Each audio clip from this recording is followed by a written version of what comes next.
Okay.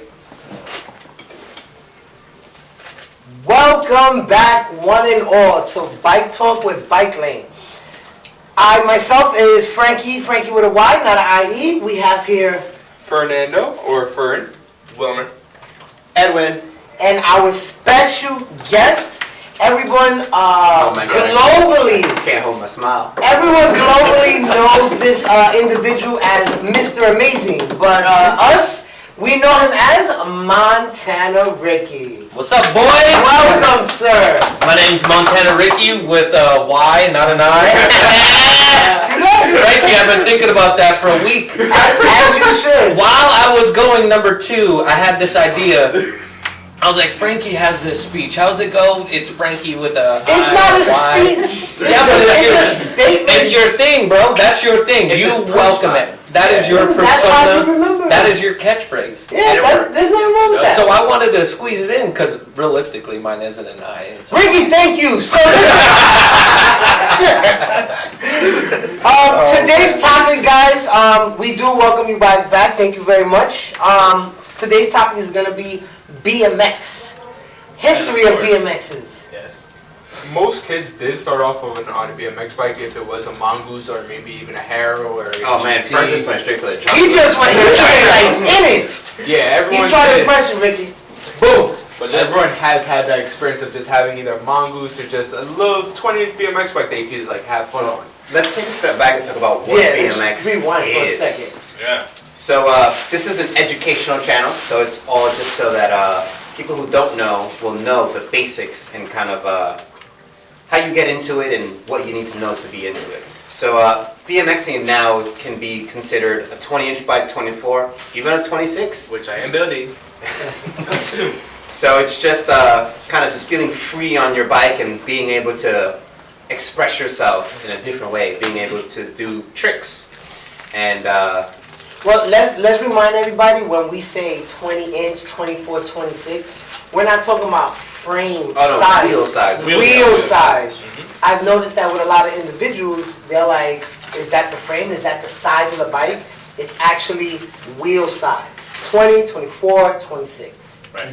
So BMX, you got to remember BMX has changed a lot too. We went from flatlanders Hold on, to before we even do 18s that, and Ricky, 19s. There's Ricky, 20 inch, do me a 20 and a quick half, favor, 20 and a please. quarter, 27.5, 21 and a quarter, 21.5, and then now the new thing. But Ricky, this is what we need to have you explain.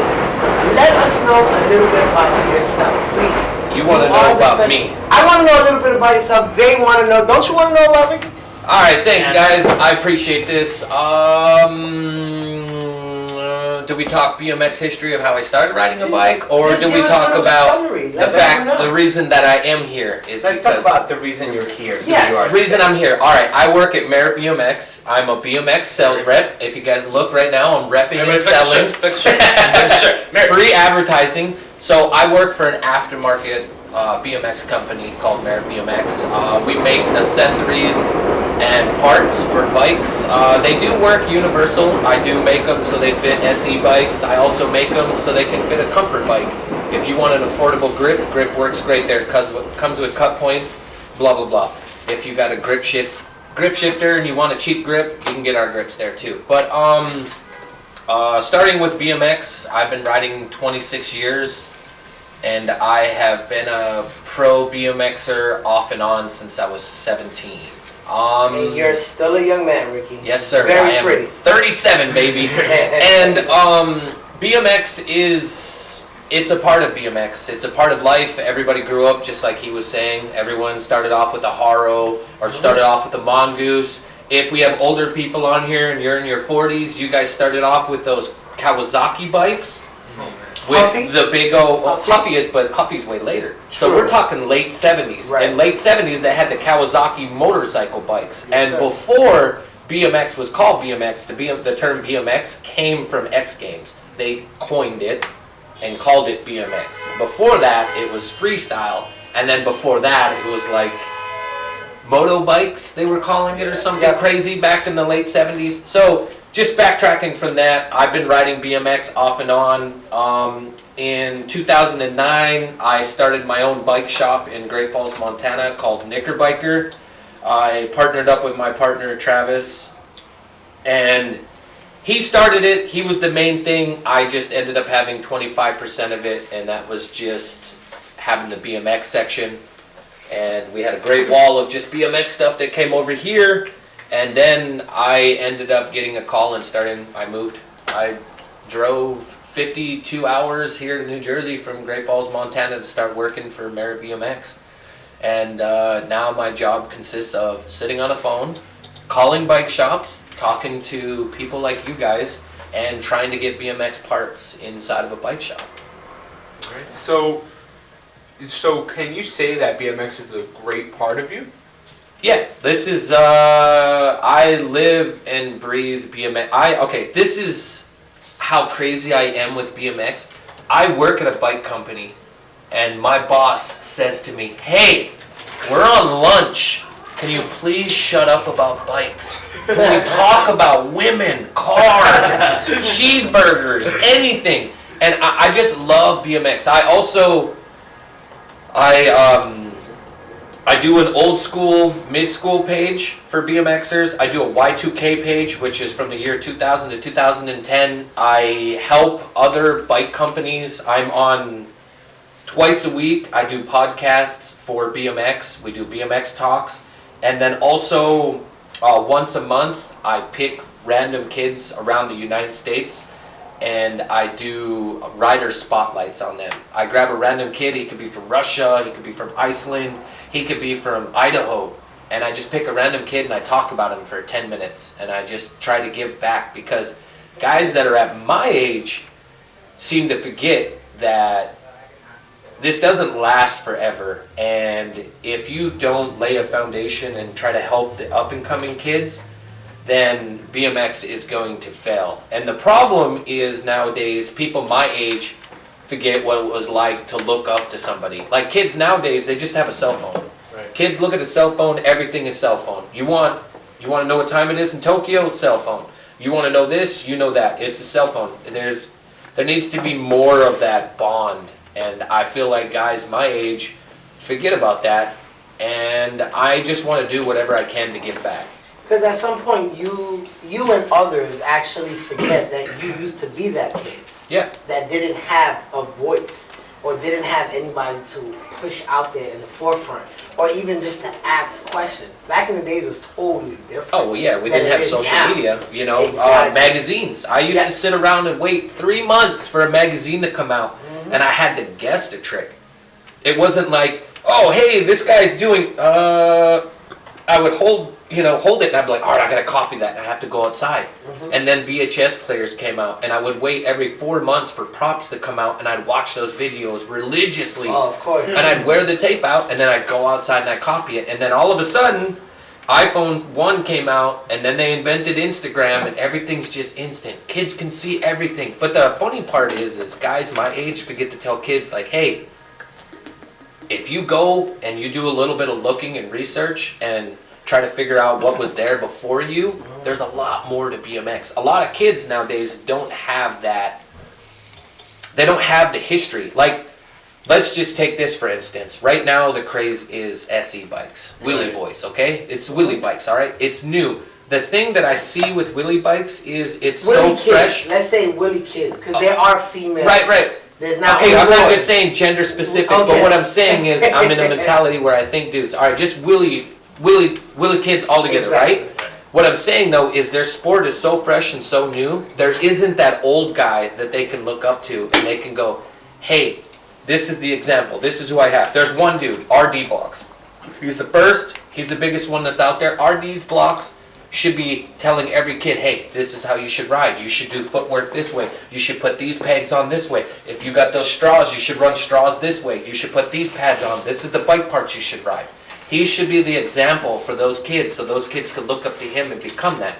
BMX has been around for 40 years, and it has a foundation, and it has leaders, and it has history. SE bikes don't have that yet, and that's the thing that scares me with SE is that they have people that they look up to, but in that sense, right now everyone's so young. When kids are younger, they're hungry and they're mean. It's all about the cool guy. This is cool. That's trendy. I like him. No, that footwork sucks. This guy does that, right? And the worst part is they don't have an older guy saying, hey, you need to try this trick. Hey, you should try that. Hey. No one's inspiring them to expand and be different. Right, and they all do the same thing, but that's fine. I want them to grow. I want it to get better and bigger, and that's why like SE's been giving me bikes, and I've been trying to show the kids like, hey, so you're basically just trying to respond and give back to everyone, and basically show everyone that you're almost like you're trying to help everyone so that they can also get better and eventually almost be like you. Right. When you come into a shop and a kid buys an SE bike, they just think when they buy the bike, that's just a wheelie. Right. Well, besides the wheelie part and the tricks part, they buy the bike and they don't realize that you need to upgrade the bike. They haven't been taught that. No one's told them like, hey, when you buy this bike, you need new cranks, you need new tires, you need new headset, you need new stem, you need pegs. Obviously, I work at a BMX company, and people that ride BMX, they buy it complete and then they take it apart and they make it into their own. SE bikes haven't figured that out yet. And what I want to do in our company is we make parts that fit those. So when an SE kid comes in here, I want them to be like, I need new bars, I need new cranks, I need new rims, I need new hubs. They have to understand that what the bike comes as isn't the finished product, and that isn't them. And once they figure that out and they have someone giving them a voice, I believe SE is going to be bigger and it's going to be better. I also like the fact that Redline's doing something now. Yeah. I also like the fact that GT's doing it, Haro's doing it, Framed is a new company coming out. I'm noticing that they're making is it cheap? Not cheap, but in a sense inexpensive. I'm sorry on the choice of words, which is hard, but they're making bikes where kids like myself, when I was growing up, I had to pick up dog shit for a full summer just so I could pay for my first bike. So I could have that first freestyle, the STA 500 standard. I had to pick up that. And kids nowadays, parents ain't rich, man. Bikes are super expensive. Nobody can get, and that Fat Ripper goes for $900. $949. Okay. $99. $949, right? Think about that. As a kid coming in buying a bike for $949, you think that is the best thing that you can get.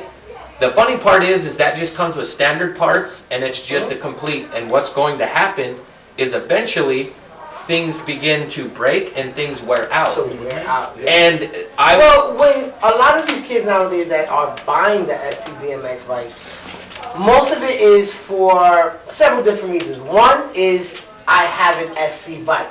Right. So now they're part of the group of kids that has SC bikes. Right. Then it's about the aesthetics. It's about how it looks. They want to make it look like this, or they want to make it look well. Then that's pretty much the greatest thing about these bikes. Is true. Highly customizable. But unfortunately, the last thing that they actually think about are the components, are making it a better bike. And they never realize that. Right, but that's why you're a shop, and the whole thing with the shop is education, and that's the Yes. What SE lacks, that it doesn't have somebody older like me saying, "Hey, do this and do that." That's the lack, right? But a shop should be suggesting things to make them understand and give them that. The problem that we have is it's kids. People think it's babysitting. Shops need to be educated and realize, like, hey, look. You have tons of kids sitting outside. I know the kids don't have money and they want you to help and fix things, but guess who has money?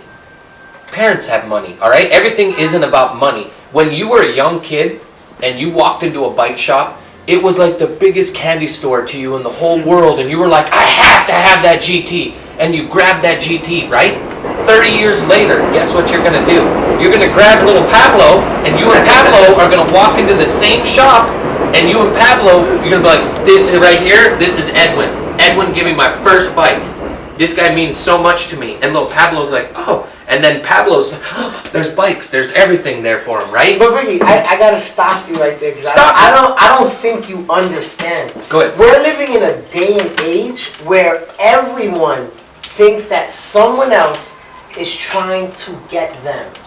We have so many disgruntled situations with especially parents, like you just said, that don't understand all we're trying to do is help their child, help their grandson, help their granddaughter. And what we do is we give suggestions to what they need. And we talk about, listen, this component is a standard basic components that the bike came with, and it's insufficient, and it's broken. So this is what you need, this is what your child, this is what your niece and nephew needs. And all we do is make recommendations. But everybody always thinks we're out to get them. Well, let's talk about the mental aspect of why it is that way. So everybody thinks we're out to get them because this is something new. So even BMXing being something that you can interchange your parts, you can buy 20 different companies now, Merritt being one of the nicer ones. Yeah. You can get so many different brands, so many different parts to put on your bike, and nobody knows what's the right thing, even though there is no right thing.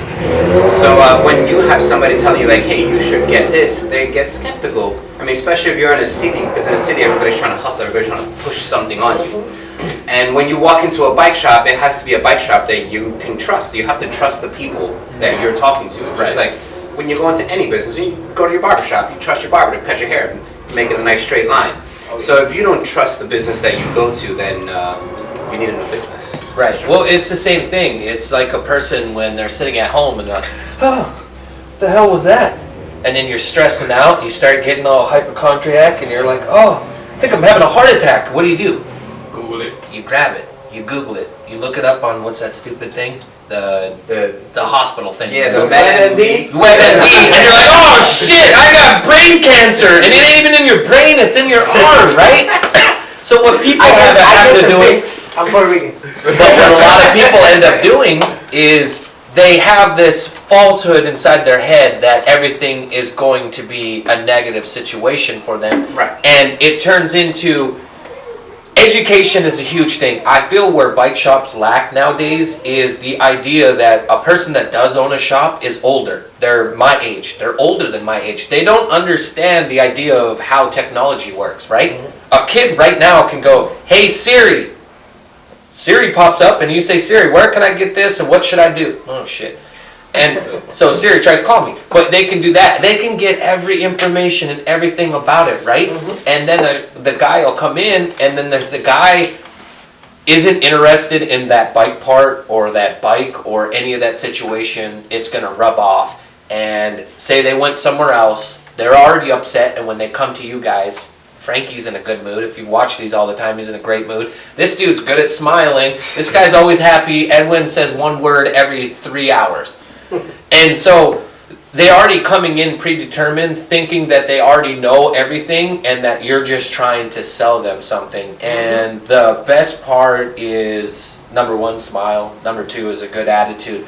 But number three is be open to the idea of maybe sometimes the customer is right. When that's the hardest part of this job is, shit, are they actually right? Because the majority of everybody, you have to say, oh, the customer's always right, right?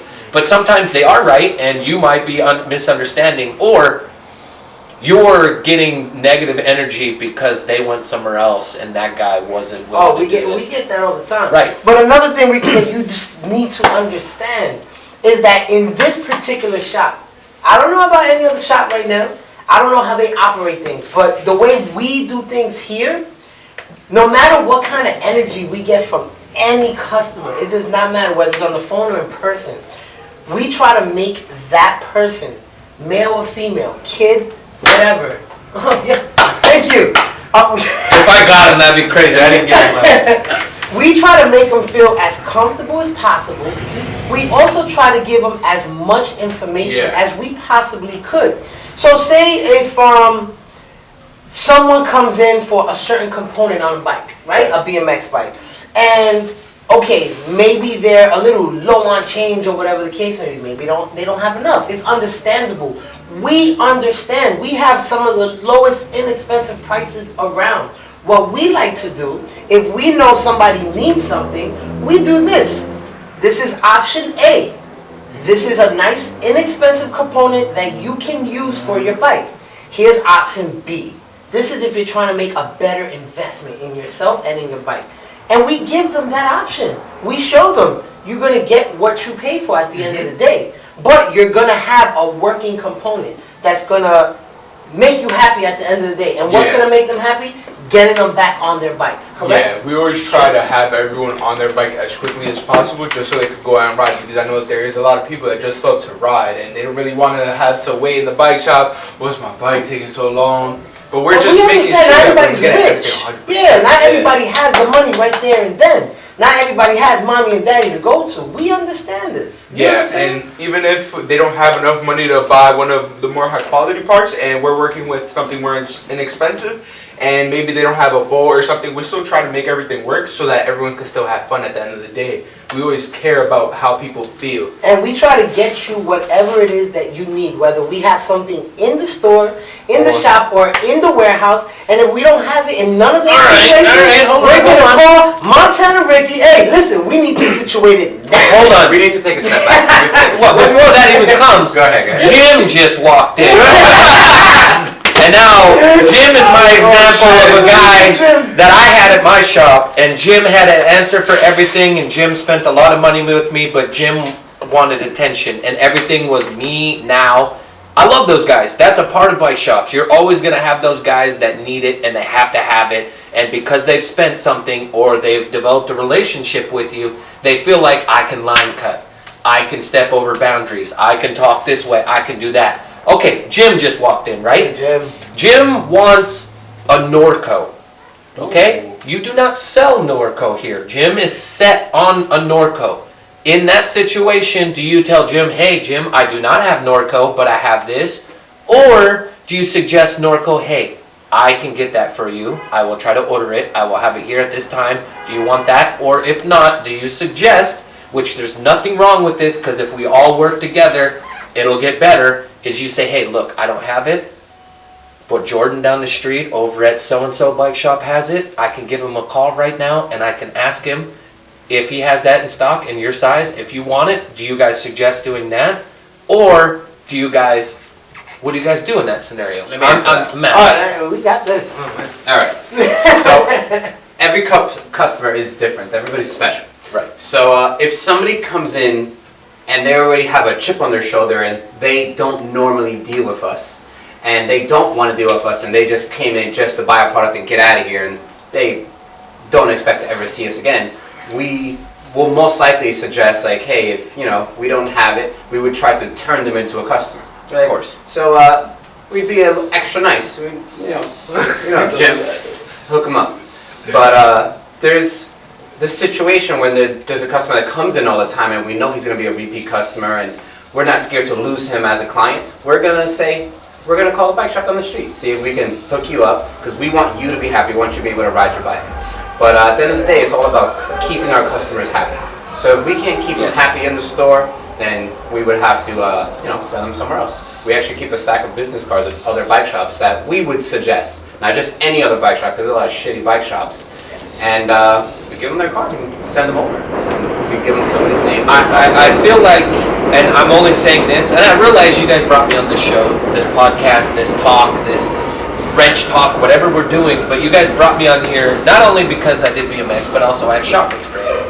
And I can say from my example of where I worked, I had a corporation which was called Shields.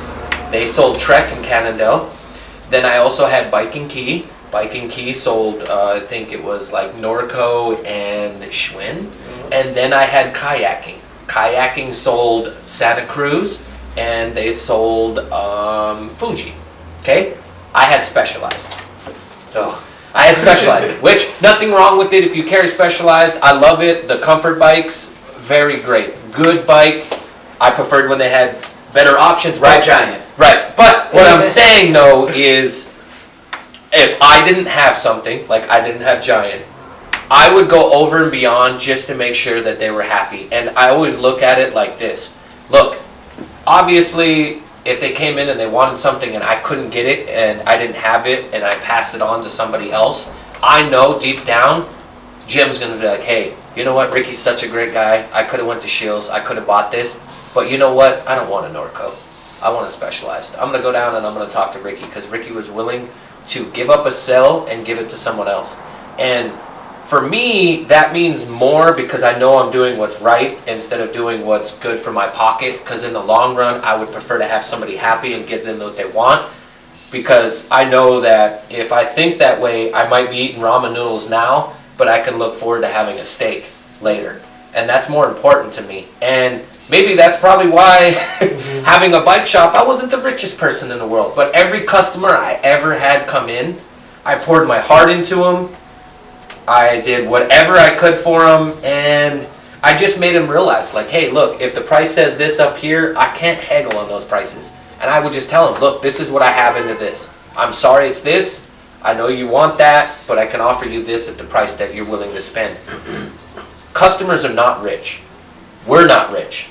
And that's probably the one thing that people don't understand. So if we have people, obviously we're going to have bike shop owners, and we're going to have bike shop people, and that the one thing that I want people to understand is, as a bike shop owner, we're not the richest people in the world.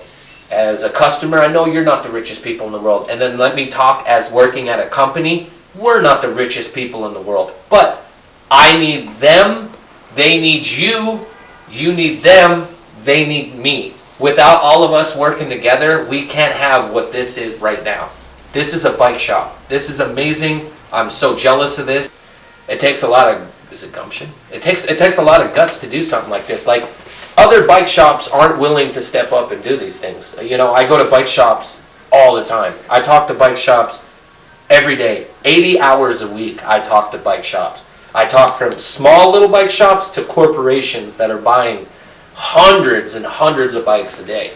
And everybody thinks different. And everybody has different ideas and everything, but at the same time, everybody had that one idea, and it was, I just want to sell a smile. And I listen to you guys, and you're so passionate about it. Frankie, you're just so great about it. I suck at your name, but you got a beautiful beard. just hearing what you have to say, you've always been kind to me on the phone. And Edwin's just, I'll be honest with you, man. To walk into a bike shop, and I came here 5 years ago, and to see what it's became today, and see that he has 3 employees, including himself, and is able to have all of this right here, this is amazing. Like, this doesn't happen too often. I go into a lot of shops. You know, the atmosphere is what's selling for me here. There's good atmosphere. The way you guys have the bike set up, I'm walking in, it's like walking down the street. This is like the Wizard of Oz. If I click my feet, a bike should appear. You know what I'm saying? It is one actually. But I'm saying, like, I am really, really, really impressed. And I like the fact that you're not just being like, hey, I'm only going to sell road bikes. Hey, I'm only doing e-bikes. You're offering everything. So if a person comes into your shop, they can look around and go, I didn't know I wanted a unicycle. Holy shit, there's a unicycle. Longboards? I didn't know you had longboards. Striders? You have Striders? Might not say Strider, but it's a Schwinn or a Club or a Schwinn. Like, I'm saying that you have everything that you want. You got the 3-wheel trikes. Holy crap, you have everything. And I believe that's what a shop should be. Like, I come in here and I see BMX bikes. I see 12 inches, 18, 16, everything. You got to keep in mind, Ricky, that the area that we're in now, and not only that though, but the people that's around us. First of all, we don't only get local customers. We get customers from all over. Every borough. We get people from New Jersey. We get people from Pennsylvania. We get a lot of different people that has heard of us and that knows us. And the thing is, we try to offer a little bit of everything because someone, and a lot of people are just into We do everything. have a little bit of everything. Yes, and we always want to give that little bit of option for everyone. You guys have hay. How How the hell do you have hay? I have to bring this up. If you walk into the front door here, the way they have their displays set up, they got hay. We are in New York City. New York! They have hay. And then their displays have actual rocks from Arizona or somewhere. I don't know where he's getting this stuff. Importing this, Massachusetts. He's getting rocks from. It's super impressive. And I'm not just saying this because I'm a part of a show or I'm trying to hype something up. You know, I've had a relationship with you for 5 years, and this is what I do for a living. I talk to shops, I'm a caretaker, therapist, garden worker, fish taker care of it. They got a bad fish, I'm talking about it. It doesn't matter. You know what I'm saying? That's the atmosphere that I like about here. I came in here at about 6:20 and this bike shop closed at 7. And when I came in, there was people lined up outside working on bikes. I came in here, there was people waiting on bikes, and every single one of the employees here wasn't twiddling thumbs, wasn't sitting on the little round chair with a dirty rag, ignoring customers. All three of you were working on bikes, and Edwin was on his computer.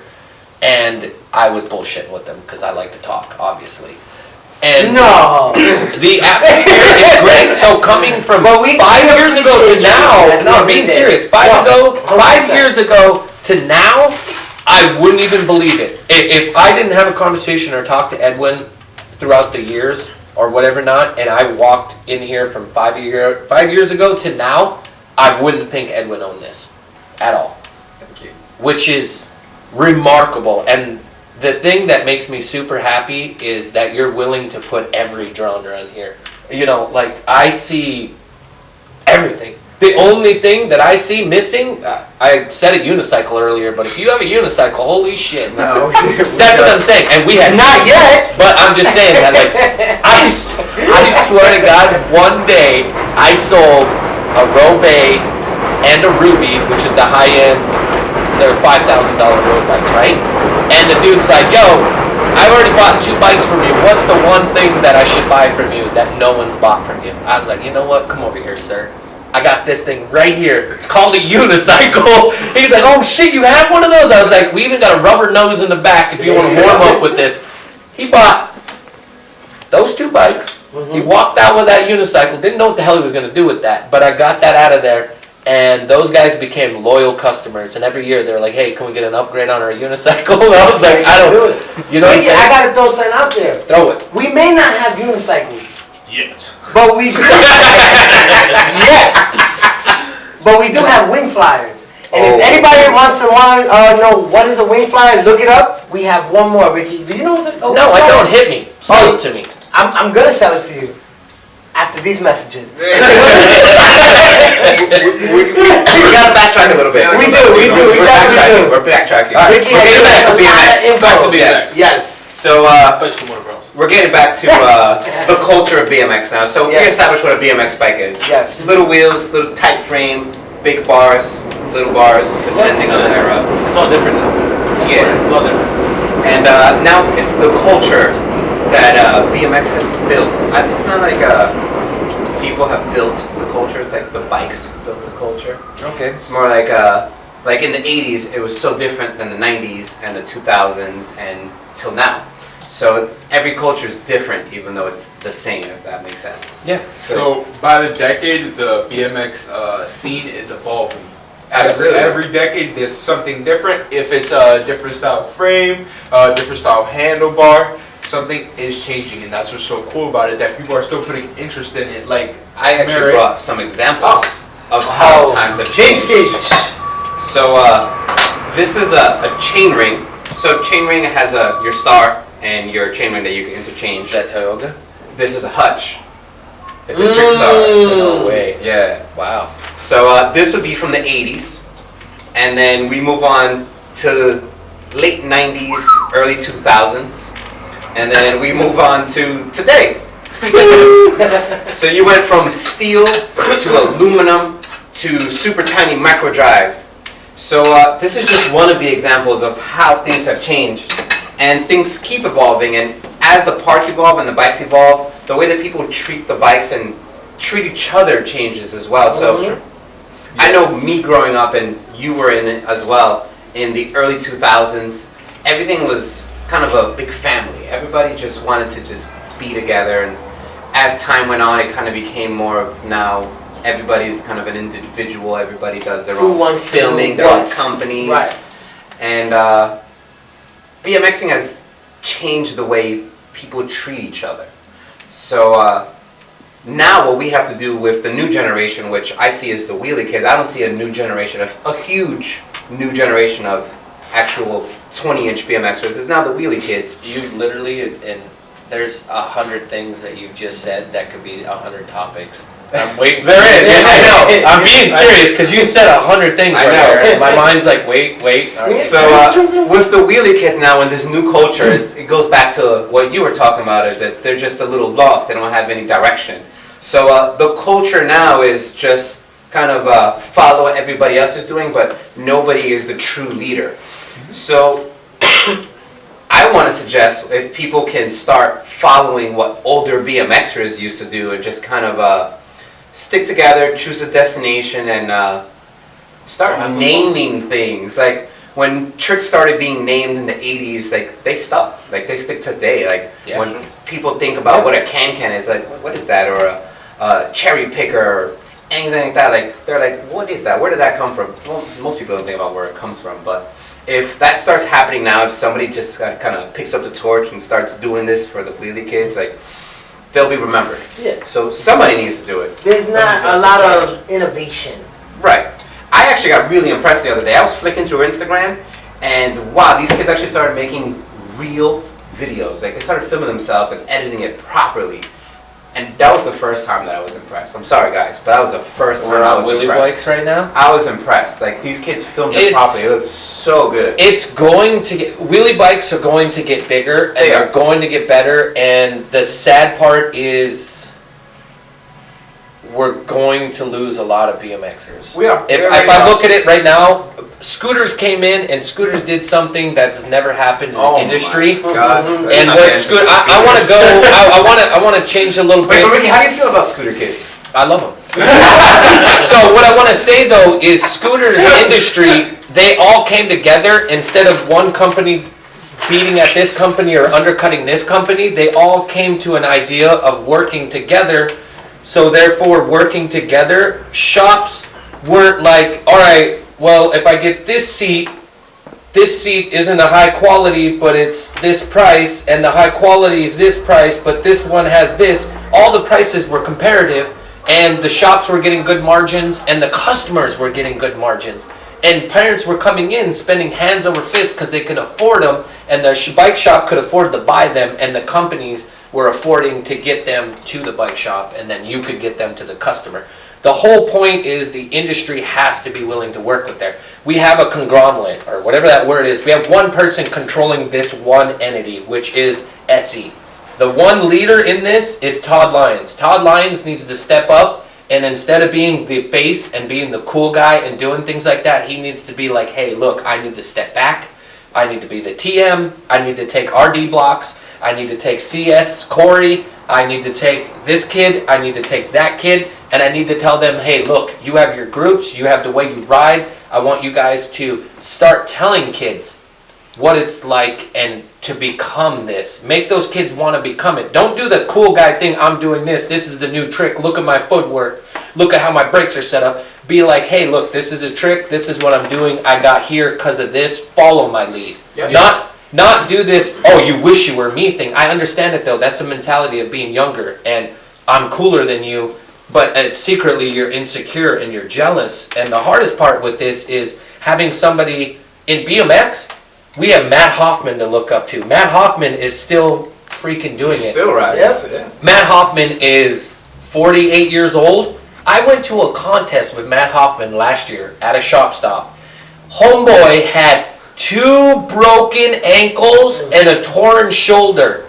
You know what he did? He took duct taped his ankles and his feet to his pedals so he could freaking do a 540 on a 12-foot quarter pipe. Oh my God. And if he wrecked, he was going down. It was like being clipped in.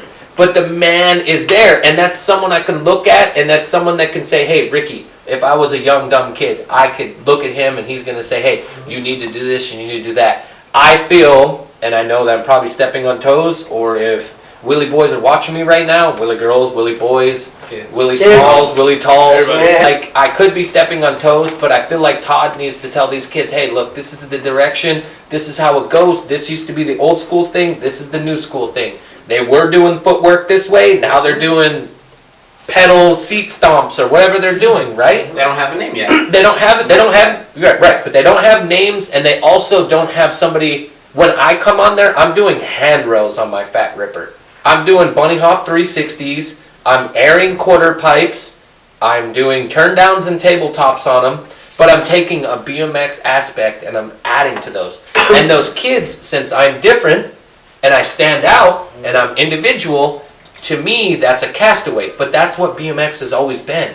Be yourself. Freestyle. Yeah. In the 80s, it was called freestyle. Yes. And then in 1995 or 6, when the X Games came out, they're like, let's call it BMX motocrossing because it's easier than freestyle. Because freestyle is, you could be a b-boy, you could be hip hop.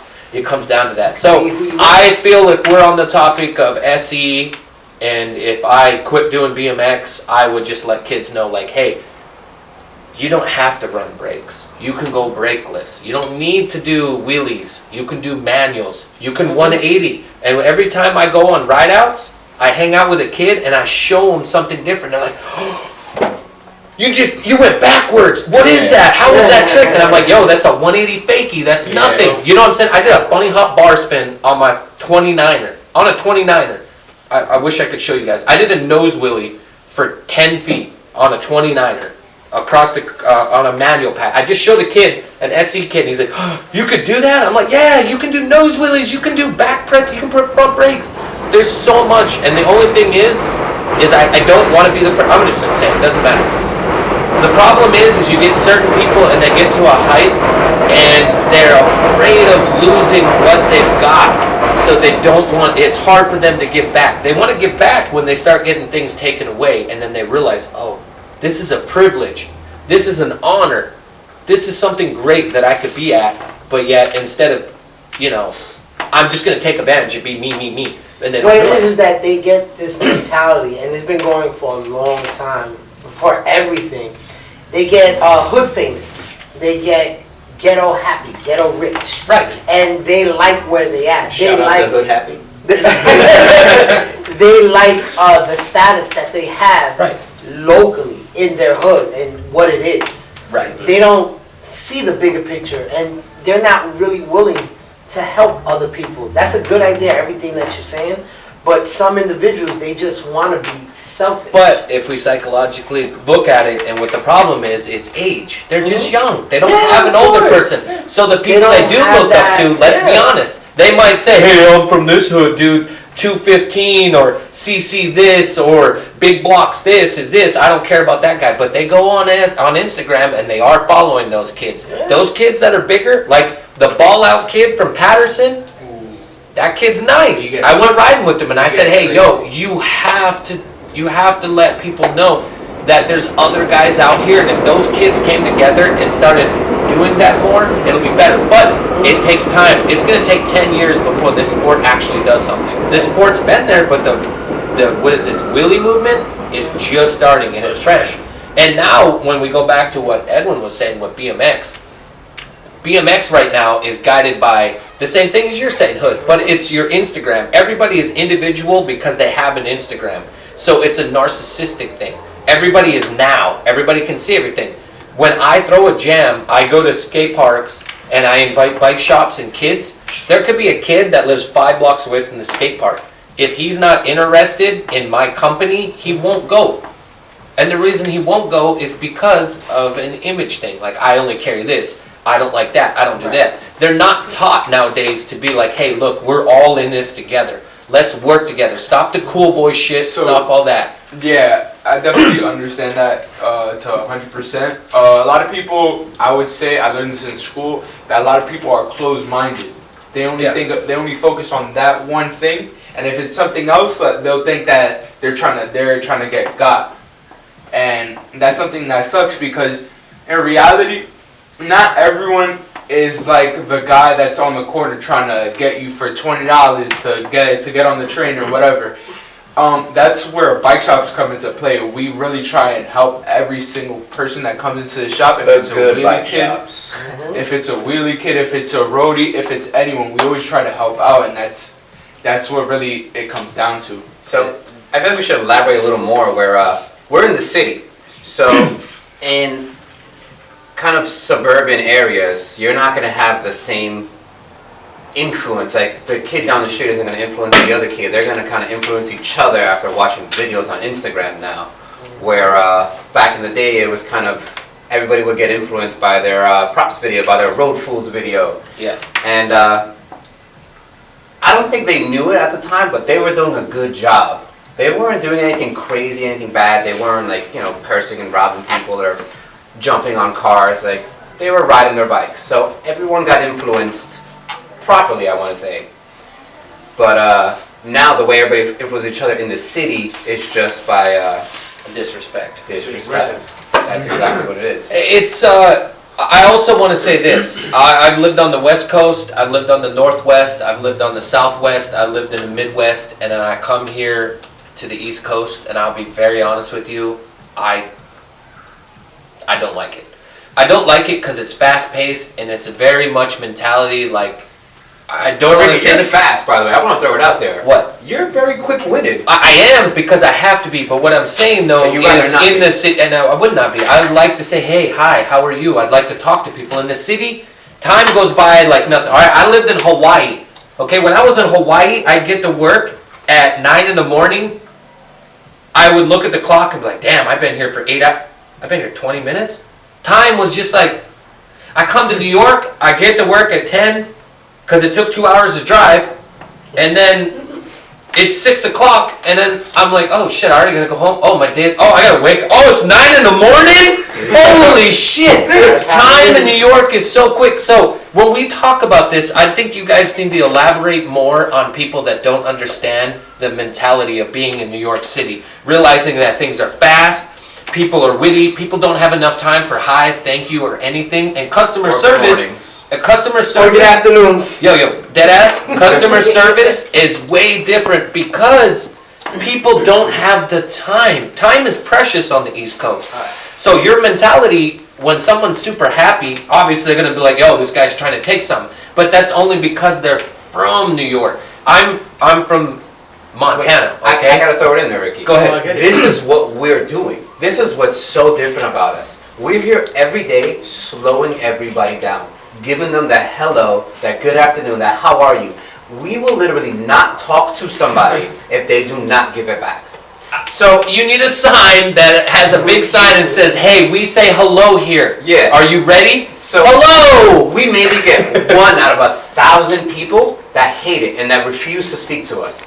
But everybody will stop and they will just realize that this is a place where you can just be cool. You can be yourself. You don't have to pretend you're somebody else. Because that's what everybody's doing out there. They're just following each other and they're making pretend to be something they're not. Because everybody is made, like we're born to be nice. Everybody should be nice to each other. Right. And when they come in here, they shut that shit down. Yeah, because when you come in with that mentality and that attitude, we do our best to give it back. Because you come in all nice, we're going to be the same with you. We're going to boost your positivity. Absolutely. We're going to bring it higher. But I want to just point out that's also very freaking hard. It's so hard to absorb everybody's just angry energy and to just not let it affect you in any way and just keep it positive.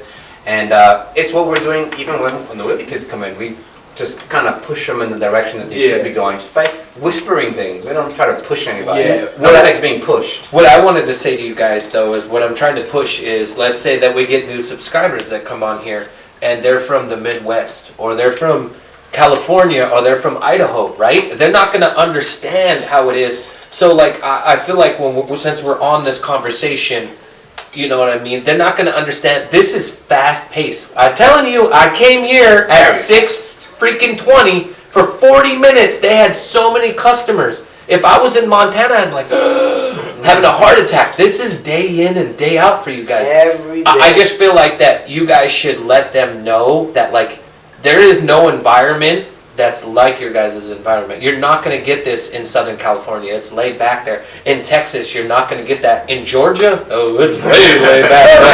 The way we can always let everybody know is not only in the podcast or anything. The best way to actually experience it is to come on in. I understand, but you have a show right now, and some people don't live around here. Right. So I feel you guys need to express that more so they understand where you're coming from. When you say, shit sometimes, and you said a couple things when you were You know how like. many times you said it in this one podcast? I probably said it 1,000 times already. But what I'm saying though is, I get it now living here, but then you guys expressing to me and trying to change the way New York is, because let's be honest, everybody's. You guys that came in here, hey, and it's happy and it's nice. It's a good feeling, but some people wouldn't understand that. So I was just trying to let the subscribers know. They don't understand it, but we do our best to make sure that they feel good before walking out. Some people come in and go, why are you so happy? And we have to sit there and kind of baby them a little bit, and they figure it out. But the other thing that speaks to what we're doing is we actually recently won Best of the Borough. I'm not sure if you actually knew that. Did you know that, Ricky? Out of all other bike shops, we won. We got it, guys, and thank you. Where's the ribbon? It's coming. It's coming soon. We're also the highest rated bike shop on the road. Take a look up. There's bike shops that have been around for 40 years, and we're still better than them. And it's not because we've been around longer, it's because of the way we treat our customers. We don't have to force anybody to write us a review. We just leave such a strong impact in their head that they go, those guys are freaking amazing, because of the way we treat them. We make sure that everybody that comes here, it doesn't matter if they're frequent customers, it doesn't matter if they're brand new customers, it doesn't matter if brand new. You like that? You better go get some of that hay, horse.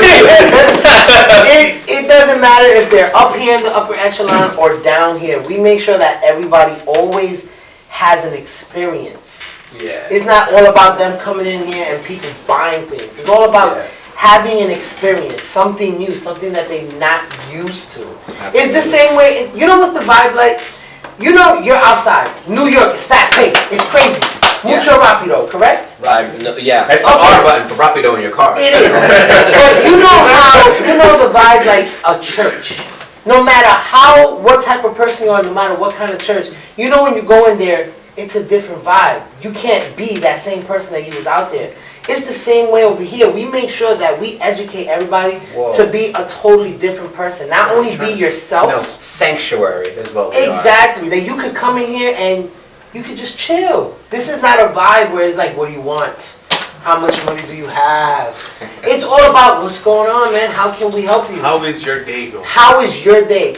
Yeah. One of the main things that I do with a lot of customers is I'd be like, before you even tell me anything about problems with your bike, about something that you want, how are you? And that stops a person in their tracks and like, Goes to one of my notes. no. The way that BMXing has shaped our lives and everybody's lives. And it's not just BMXing, it's biking in general. The way it shapes you and the way you start seeing the world and the way you think when you're out there. So I speak from personal experience that biking has changed my life in the most positive direction I could think of. Like, I can't think of anything better. So not only does it keep me mentally fit to be prepared to handle all the aggressive, kind of angry, sad people that come in here, but it just makes me so much more confident. Like when you're out there learning a new trick and you accomplish your goal, that goes on to anything else that you're doing. So let's say when you're fixing something or you're doing an essay for school, like once you finish your goal, you feel so much better. It's like a little bit of bliss. Like you just grow a little more confidence every time you do something. It's an accomplishment. And BMXing does that because there's so much to learn, so much to do. When you're out there riding, you just get better and better, feel better and better, and then you just project out onto the world. Everywhere you go, you just achieve greatness. And I think you're a perfect example of that. Like you've grown so confident and you've gone very far and you've done a lot. So congratulations to you. Thank you. If you're a small town kid and you have hopes and dreams, the best thing, and this is crazy, but the best thing is negativity. When you have people that say, hey, you'll never be able to do that. You know what you say? You know what you say? Kiss my ass. I'm going to do it even harder. That's right. My number one thing that made me who I am today is I used to sit out in front of my house every single day for 4 hours. And I'm not bullshitting you. 4 hours. And I would have a trick in my mind. And I was like, I cannot go to bed till I learn this trick. Yep. And I would do 360s, 4 hours. I would do foot jam bar spins, 4 hours. I would do manuals, nose wheelies, tail whips, anything that I could think of. I'd do them for 4 hours. And my dad would come out and he'd go, "Hey, you dumb son of a bitch, what are you doing?" And I would say, "Dad, is that real though? Is that I'm not joking to you." That's for real. And my dad would be like, "What are you doing? You're wasting your time riding this bike. You will never be anything from this. Get a job and grow the hell up." And I would say to him every day, and I said, "Dad, I'm gonna be a professional BMXer, and I'm gonna do something in my life." And when I was 30, it took until I was 27 to get my first paycheck from BMX, and then it was 32 when I got my first bike, and I got my color, and I chose coffee because I was addicted to coffee, and I got my name and my face put on the front of the tube. Your signature bike is My signature bike, and I made it, and all I could do was sit back and go, you know what, all those people that doubted me, and my dad, I was like, I appreciate it. I was so thankful that my dad would say, grow the hell up, quit being a dumb son of a bitch, and get your shit together. And I was angry at the time, but it was such motivation that it made me drive 54 hours to come here and work. I drove through 2 blizzards to get a job at Merritt. I slept in my car for 1 week. I slept in the beach in California for 3 weeks so I could wait for a contest, so I could try to get sponsored. I drove from 9 o'clock at night until 11. I drove, I think it was 28 hours so I could make it to a contest. I slept for 1 hour in the parking lot, and I went to the contest, and I ended up breaking my shoulder. And I had to drive all the way home with a broken shoulder. But I invested, and I put so much work and so much heart into this, and I am so happy that I did all of it. And it's not about the fame. It's not about, I'm not famous. It's not about the money. It's just You're famous about to us, Ricky. Stop. Thank you. Stop it. It's just about feeling like I made it. That's all that mattered. And it was like, the reason that I made it was because I made sacrifices, but I was also humble. And anybody that's ever helped me out in my life, I've always thanked them. And I've never forgot where I came from. That's right. I always say I hate Montana, and I say I hate it because I've lived there my whole life, but I love it more than anything, and I'm thankful I came from there. I'm also thankful being in a job as Merritt BMX, and I have Edwin over here, and Edwin buys our product. Without Edwin, I don't have a job. So I appreciate having you as a customer. I appreciate everybody. Frankie, when I call here, Frankie's in the best mood. I'm telling you, I might sound like I'm energetic and I'm ecstatic. I have bad days, man. I'm at work. It's hard for me. And Frankie would be like, yo, Ricky, sound like you're sad as shit, Ricky. And it depresses me because I am very joyous and happy. But sometimes I'm down. But I'm thankful that you're that way, man. Thank you for this, this, and this, and then this, man. You know what I mean? I appreciate that. And coming here and doing this, I know you guys had a format. You guys probably had questions and answers, and I told you. No, we actually been doing as soon as you say one little tiny thing, I will keep talking and talking and talking. That's fantastic. And I'm thankful to be here. I'm glad and I'm happy that this is happening, and I feel like this is going to grow and it's going to get bigger. And soon the cameraman, who you can't see right now, Maurizio is going to have another job where he's got to zoom in on people and learn how to cut. And then we're going to be like, hey, what was that information? And we're going to go into a computer and you're going to pop up, oh, Ron Wilkerson owns 2Hip. You know what I'm saying? So like things like that'll happen. But growth and time and learning is important. And I'm thankful that you guys invited me to come here. I'm not trying to end this shit. You guys are trying to end it. We actually thank you for being here, and also you said something very interesting about how your timeline, how everything was happening, and we have to let everybody know that age is just a number. Yes. You can be very young or you can be very old, but things happen for everybody when it's supposed to happen. You just have to work for it no matter what. Samuel L. Jackson was 40 Yes. when he got his. Yes, that was a good example, actually. It's hardcore. Yep. But we're taking another backtrack. So can you do the rewind sound? So let's do a quick rewind, recapping. I love that. So now back to BMX. hardcore. There's also lots of other styles of BMX that we actually haven't touched on yet. So we spoke about just freestyle, and then there's the wheelie kids. And then dirt jumping. Dirt jumping is actually really cool. It is a really nice one. What if we started before dirt jumping? We say dirt jumping started from Mountain biking. we're staying on track. Let's go with it. BMX racing. Can we start with Yeah. racing? All right, we'll do it in order. Fine. BMX racing did kind of start everything off with BMXing. I mean, because when you think about it started on dirt. And It did. jumps and curves, all of that. Yes. I, by the way, need to throw in there that BMX racing is fucking hardcore. Excuse me, I'm sorry. Oh wow. We'll edit that out. Oh, I was gonna say, I didn't know I was allowed to drop the F-bomb. I want to know right now. Beep it out. Hold on, dude. It's because you said the F word. I am seriously, every time I'm saying something to you guys, I am so good at talking in my head. I am telling myself, do not say F. Do not say the B word. You've already said the S word 1,000 times. And you said the A word. Do not say the F word. My brain has to work that way. It's hardcore. When you're in it, you feel passionate. It just Yes. comes out sometimes. But BMX racing, I don't know if you guys go out and try racing on a track, which there are plenty of tracks actually on Long Island. It's really serious. Like, you're just pedaling your bike around, you're going over these giant 20-foot gaps on your mini little bike, doing 30 miles an hour. Like, that is serious. And expensive. and very Yes. expensive. Enhanced brakes, bigger front sprocket so you can get a higher, harder speed. Oh yeah. So those guys kind of pioneered jumping, even though the way they jump is very different. Everybody has a style, so every type of biking has its own style. And BMX racing kind of coined to just jumping really far. And then now we can transition into like actual dirt jumping. So now dirt jumping has changed a lot from back in the 80s. Can you say why start again the dirt jumping?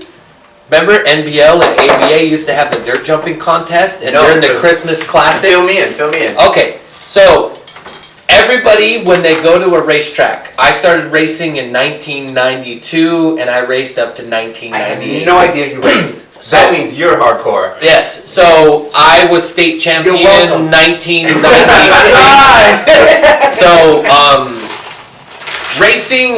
racing is almost like when you're in high school and you hang out with those dudes that can afford to be in lacrosse. The cool guys. You know, well, it's a very expensive sport because you have to be keeping up with the Joneses. Also, you have to pay for motos. Motos are $2 to $4 per moto. Then you also have to pay to be in the league. So I don't know how it goes now. I think it's UFI or whatever it's called. You have to pay $70 to $80. Then you gotta pay to go to these tracks and you're chasing points. So it's a very, very, very expensive sport. And the bikes are super expensive and it's keeping up with the Jones. It's jockey. I'm not taking it away from anything. It's just really, really extensive and hard. So back in the day, they would have like the Christmas classics, and props would show up. And what they would do is kids would show up and they would show off their best tricks that they would do while they were doing practices on the motos, right? And someone's like, yo, why don't we just build a double? They're like, a double? They're like, yeah, instead of the tabletop, we're just going to take the two rhythm sections. We'll take the landing on one rhythm section and the lip in the other, and they'll just jump them. And so like in 1995, they would have the classics, and people would just jump doubles. Actually, if we go all the way back to Europe in 1992, they would set up 30-foot jumps, and people would just huck it. Just clearing this jump was the most amazing thing to do. So in America, we started the ABA and the NBL dirt jumping contests, and then that evolved and then went into esports came along, and then they had it on TV, and it was like I wouldn't want to say props, but it isn't props. It's the circuit turned into X Games, and then X Games had jumping, and then now you're thinking of trails, which evolved from just racing, and then those racers got tired of paying for racing. Then they went to dirt jumping, and then we went out into the trails, and we built these crazy jumps, and I won't jump them. Thank you. Yeah. So the dirt jumps now, from what they were back in the day, like, biking has transitioned so much that people really don't care about their lives. So everybody's doing these really big jumps, going really high up, and they have really steep lips now. So the main difference between a BMX racer and a dirt jumper is, I'm gonna say, the amount of risk that they're taking to be in the air. So like a BMX racer is gonna be in the air for like that quick half a second because they're going so fast, they're not trying to go high, they're trying to go just distance. Pumping. Right, they're pumping. And now dirt jumping is whoever can go the highest, do the biggest trick, and things sometimes really crazy. And you put some flavor into those jumps. Do some 360s, The good thing about the trail scene now is there's a lot of dudes that are in their 40s and 50s, and what they're doing now is they're dedicating their life to these trails. So now trails have actual lips. They're building irrigation systems. They're getting together with the forestry, and they're talking about plans so they don't tear up the forest, and getting plots of land that's dedicated to just their trails. We actually have one of those here. So we actually have Cunningham Park. Thank you to Jimmy, who's there pretty much every freaking day. This guy doesn't sleep. This guy just eats in the trails, and he just digs. And Cunningham Park is in Queens, and it's a dedicated mountain bike park. It has trails that you can go pedal through, then it has dirt jumps, it has a pump track. And thank you to Climb for always getting the volunteers out there and maintaining everything. But in my opinion, we need more. We need like Forest Park. If we can get a Forest Park commissioner on board, that would be lovely. What about the one by 181?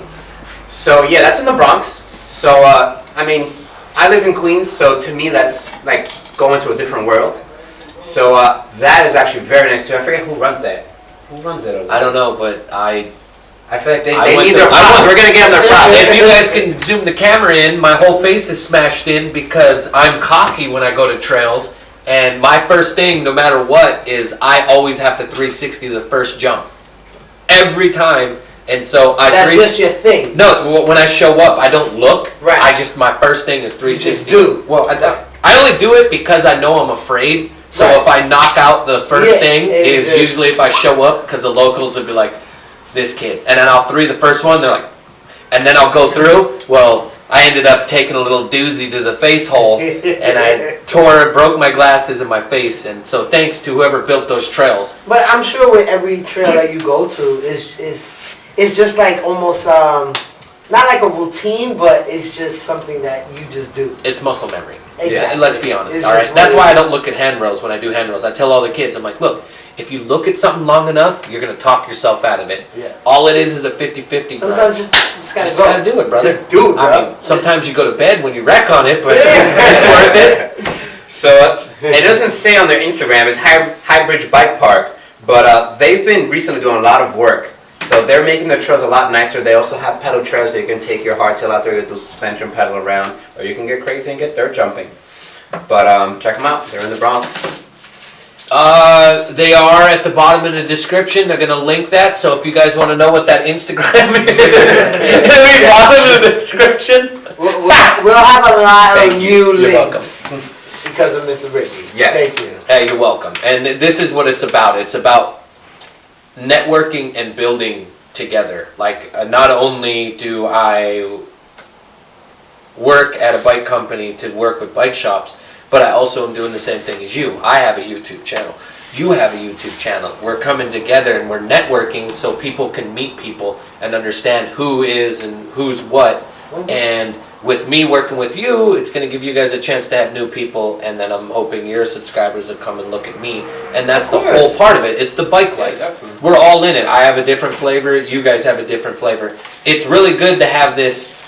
You know, Joe Rogan started something really cool with podcasts and making everybody want to do it.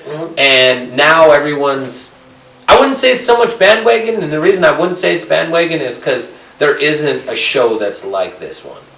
No one's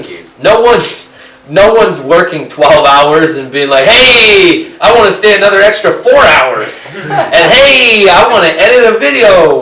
And hey, Well, it's only been 11 hours so far. We're doing I don't want to release all my secrets. And hey, you know, that's another part about a bike shop. Like, I'm going to bike shops right now because I know you've had other channels and I'm supposed to be here for BMX, but this is Bike Life, baby, okay? Yeah. Well, really, it's just like how we are in the shop all the time, every day, except for Wednesdays.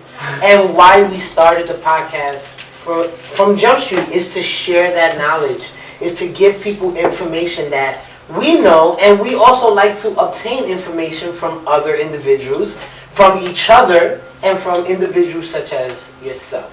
We learn off of everyone. Exactly. So everyone is feeding off everybody, and we're here just to give everybody that information. All right. So Boom! I just got an update that our battery's running low. Oh man, battery's running low. Let's touch up on our other disciplines. So after dirt jumping, kind of comes park and vert, Flat ground. and No, that's flat ground. That's something two different things. actually Park and vert and flatlands. no, flatland. Flatland. Let's just say Flatland. flatlands. Yes. And flatland is also, in my opinion, super crazy because this takes more mental dedication than anything else. Everything else is kind of just do it over and over again. Flatland is more like, all right, I gotta figure out the sweet spot to do this, sweet spot to do that. It takes a lot of balance. So I love watching flatland videos. It kind of mesmerizes you. It's kind of like these guys dancing on their bikes. Kinda like, No, because they do have They're like routines ballerinas. when they're doing their tricks, when they're performing their tricks. That's what it's all about. Is to have a routine and continuously keep doing it until it's nice. So there's this famous flatlander that once quoted, he's like, a street rider will take you to a spot and know where a really dope ledge is or a handrail is. A flatlander will take you to a spot and tell you where there's no cracks on the ground. This guy said for 10 years, he can tell you every spot that he's been to that doesn't have cracks or rocky or bumpy spots. Because in flatland, you have to have a flat, smooth surface. Yes. So this guy, all he would do is go to places and look for no cracks. I've never thought of that. That's And actually so the whole idea, the hardest part about flatland is it's an individual thing. You're by yourself. You're in your head all day long. Same with if we have road bikers on here. If you're a triathlon person or a road biker, you're out on the road doing 80 to 90 miles a day. All you're doing is listening to your bike and sweating. Yep. That's all you're doing. So that's what flatland is. I would say it was kind of like flatland was first because of freestyle. Everybody had bikes. They were out on there. Then I would say the big thing came into was vert. That became a big thing because you had the wedge ramps. Then it became the 8-foot quarters. Then they decided instead of everyone doing an 8-foot quarter pedaling all the way to this next one, how about we bring them closer? They put a flat bottom. Then they put decks. Then they had that. Then they cut them, made them smaller, put a spine, and you have that street. And then in '92, people were like, hey, we can go and ride all these parts and do handrails. And it's kind of like where it is. Oh, and now we'll get even to nowadays. Mega ramps! Ramps that are made out of rubber! Did you ever go to McDonald's and you played on that rubber room?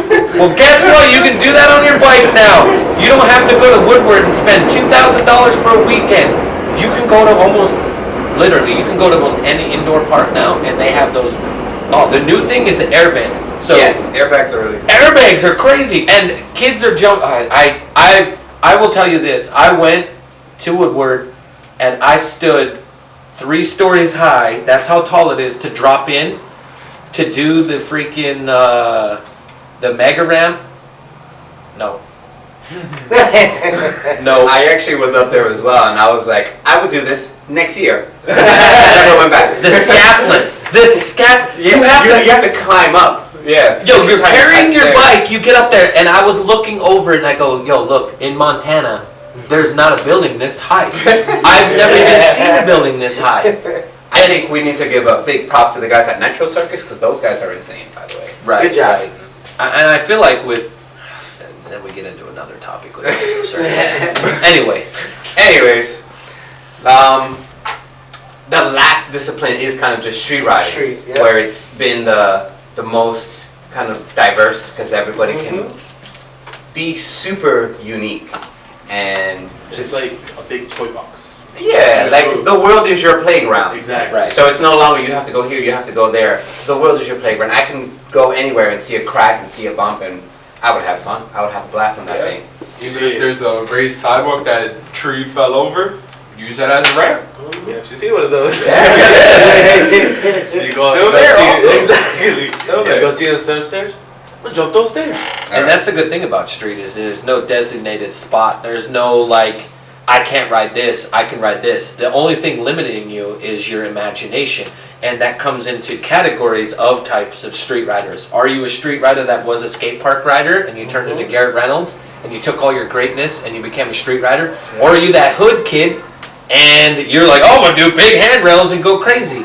And are you the kid that just likes to go and feeble grind a ledge and hang out with his friends? Or are you that kid that doesn't even ride, he just sits to the side and watches everybody? There is so many. There's subcategories there's- for people. We can just go through them, and everybody has those local kids, and you can literally, you can have a group of 10 kids, and you can tell what that rider is and how he rides. And there's always that rider who you think's the best rider because he has the nicest bike and he dresses nice. He just has good parents. You know, that kid that, we know that for this. yeah, and it's I don't know why I got on that, but I find it funny how many topics there is just from street. Street is the main thing because it's the easiest thing to do. That's right. That is where most kids start off street. No one really has the guts to take it to a skate park right away because they'll see other kids that have already learned these 360s, bar spins, so they don't really want to start off at a skate park. They want to go in the street, learn in the front of their house. That's They how just a lot hesitate to They're go to a intimidated, park. pretty much. Yeah, they'll probably get intimidated. They don't got nobody else to go with. They don't want to go by themselves. Well, you're also forgetting about this. Back in my day, in order to try to learn something, I had to look at a magazine or wait for a video. These kids can go to their phone and monkey see, monkey do. Yeah. So, oh hey, that guy's doing a double bar spin. How about I forget the basics of a bunny hop and I just go do the bunny hop Oh my and God. double bar? That's crazy because there's so much of that. I know you know a bunch of people. They can do a tail whip, but he cannot do a 180. I was like, how is that real? The prime example I have is I can go to a skate park and a kid can do a flare, which is a backflip 180, if you don't know that. They can flare, but they cannot 50 stall a quarter Isn't that pipe. crazy? And basics are out, and it's the only reason is because they can see it now. When I was younger, I didn't get the idea of doing a backwards handrail until Joe Rich. That makes sense. I'm gonna try that now, right? Now kids are just like, oh, I have a video, let me go to this, I can go to magazine 23 and I can look up any information for this, I can go to BMX movie database, I can watch any BMX video. Oh, but this is what set the bar. This thing right here is what set the bar this high now. Because everybody's watching each other do these crazy things and everybody wants to outdo each other. And now, things have gotten pretty ridiculous. People are doing some Did really you just see what crazy that kid things. did yesterday? No. What happened yesterday? What happened yesterday? Bribe! Let me prepare my mind. This kid, the only way I can describe it is a tail whip is when you hold both handlebars and you kick the frame around, correct? Yes. Okay. All right?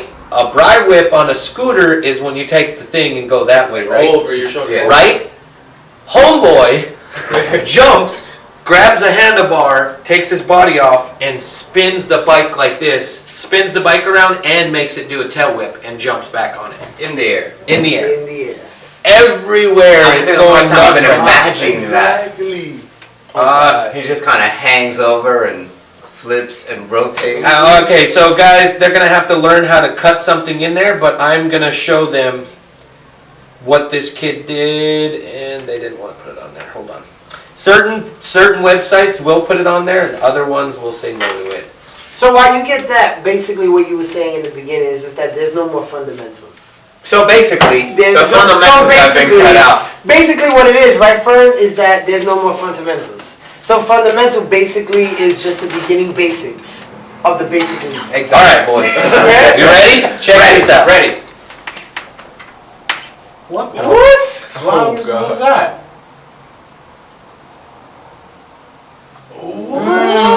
Mid-air. You don't see it until it's in slow motion. Alright, so the We will put only that up in a thing that picture, people can picture. think is they think it's a scooter bri flip, but it's different than a bri because a bri is over. Yeah. So, That was right next to Flippy. Yeah. so And then rotate. And it was a second. He had to like Second. curl up a bit. yeah, like you had to do a bar, but holding it. The funny part is a lot of people don't want to give scooter kids any recognition or do anything in BMX, but they need to realize that like you can cross, you can move over. Like I can watch a scooter kid and be like, whoa, I didn't think about that. Right. I can watch a rollerblader and be like, I never thought about doing that, right? There's cross, what do you call it when you Let's just call it cross contamination. yeah, I was just so what it is that kid probably rode a scooter, got on a bike and was like, yo, I could do that because I can do that Because I bar know flip how to do this. with the Right. scooter, so I can do that on a bike. And people don't give scooters any credit. I will be very honest with you, I can't scooter. Scootering is so hard, and in the BMX industry or in the BMX whatever world, people could look at me and go, you're a fool. How can you say this? I don't give a shit what you say. I can't get on a scooter and do that. Now I can get on a skateboard. When I was 12, I could front side board slide a 6-stair handrail. I have photos of it. That's easy for me. But on a scooter, I can tail whip it. That's about it, right? That shit is crazy as heck, and I don't think it gets enough credit, and I understand it because it's the flippity flim flam flum blahs. It's the same thing when you play Tony Hawk. Are you the type of guy that wants to hit, and you press 52 buttons? You just press all the buttons Or at the do you same want to time. try to skateboard like a real skateboarder when you play that video game? That's how I like my scooter riders. I like my scooter rider instead of being like XYZ, double X, left, right, X, you know what I mean? I just like them to be like, oh, this makes sense. Like it's flowing. It's a fluent motion, and that's what I give credits. We actually sponsor 2 scooter riders. We are the only BMX company that sponsors scooter riders. You can get scooters here. Where are your scooters? We're sold We're out, sold bro.